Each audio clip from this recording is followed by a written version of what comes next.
Newsworthy item happening right now. Opposition leaders are about to brief the media following their meeting regarding the xenophobic and gender-based violence. We cross live to Parliament. DA Leader Musi Maimane. In this time, we want to stand united, and we've requested two things to occur. One, I have written we've written to the presidency to request an urgent meeting with President Ramaphosa. It is time that with President Ramaphosa, we work out a plan that works for all South Africans, that we are able to appropriately deploy the intelligence and the intelligence report that deals with what is happening in the sporadic violence in our communities. Secondly, we've written to Parliament to establish a National Assembly committee. This committee will seek to engage on the previous report that was tabled on xenophobic acts. What were the remedial actions that were put in that report, and why has that report been not followed through? And it then becomes important that across all parties and as citizens that we stand united at such a time as this, give guidance to our citizens, and ensure that ultimately we can hold those who are supposed to be working with law enforcement agencies accountably. Finally, as you would know, we are in coalition governments. We have already, in those respective cities, deployed the appropriate metro policing to make sure there's law and order in our communities, and we can do our best to protect citizens. And then no, I think just give us a sec while we are trying to get you in picture. All right, your comments and your views on this? No, I think the statement, this is our collective statement. It says everything that needs to be said at this point. We will be able to speak a bit more when we shall have heard what government has to say about what steps have been taken ahead of this explosion that is in the country.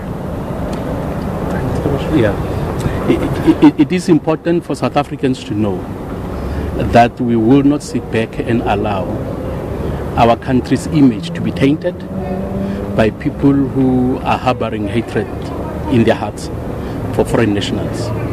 We remember the days of the struggle, that homes were opened to strangers from South Africa who ran away from persecution. And we need to reciprocate. All those who are legal in the country needs to know that they are warmly welcomed by South Africa. And we want to appeal to our members that let us not rejoice when those who are harboring hatred and those who want to destroy the peace in the country are doing unacceptable things. South Africans are known to be loving and peaceful people, and we want to maintain that. We want all people who come from outside to know that South Africans are welcoming people. So we also want to say an apology to all the foreign nationals who have been hurt, to their leaders, and those, as we heard some from another country, who say, let us pay revenge. We say to them, we are apologizing, we are working on this matter to ensure that it doesn't happen again. So as South Africans, we love everybody, we welcome everybody who's legal in the country, and we hope that what has happened will not happen again. Just today alone, we saw students descending from the universities across the Western Cape, including pupils from high schools, of course highlighting the issue of gender-based violence, and they were not happy with the politicians that came out. The Minister of Police came out to address them.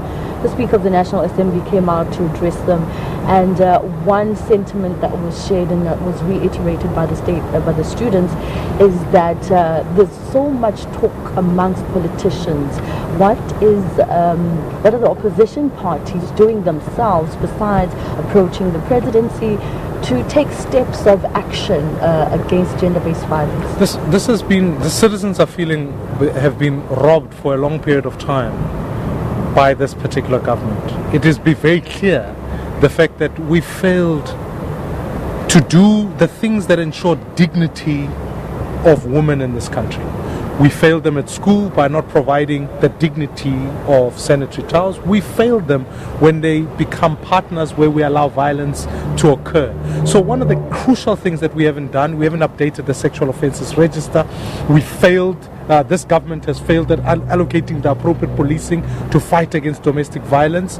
And ultimately, when citizens feel like policing has failed, law and order has failed, and then the criminal justice system in ensuring that actually the sexual offences courts are in place so that we never have to deal, we make sure that prosecutors are arrested.